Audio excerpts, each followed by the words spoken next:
C'était le 3 décembre dernier à Bruxelles. Le nouveau gouvernement letton s'était déplacé pour rencontrer la Commission. Une présidence du Conseil de l'Union européenne se prépare à l'avance et en détail. À Riga, un secrétariat dédié a été créé dès 2012. Cette première est importante pour un pays relativement nouveau au sein de l'Union. Réapparue après le démantèlement de l'URSS, la Lettonie n'a rejoint l'UE qu'en 2004.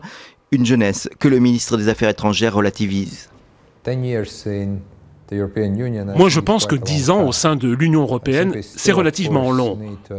Nous avons encore besoin de résoudre des problèmes de cohésion économique et sociale entre les pays fondateurs et les autres membres. Mais nous avons assez d'expérience. Les dossiers sont nombreux, mais s'il en est un important pour la diplomatie lettonne, c'est bien l'endiguement de Vladimir Poutine. En 2014, la Russie a annexé la Crimée et est accusée de soutenir la guerre indépendantiste dans l'est de l'Ukraine. La Lettonie s'est démenée pour obtenir une réponse ferme et des sanctions européennes. Dans ce cadre, l'affaire des Mistral, les navires de guerre construits par la France pour l'armée russe, est un symbole. Le ministre appelle toujours à ne pas les livrer. Ce serait très étrange que des vaisseaux construits par la France entrent dans le port de Sébastopol. Nous, l'Union européenne, l'OTAN, et je sais que la France et la Lettonie sont sur la même ligne, nous ne reconnaissons pas l'annexion de la Crimée. Ce serait une situation très embarrassante pour l'ensemble de l'Union européenne.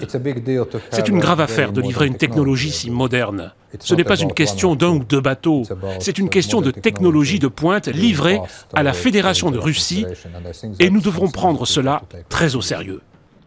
Après avoir réceptionné le flambeau européen de la part de son homologue italien, Edgars Rinkēvičs a néanmoins promis que cette présidence ne serait pas anti-russe.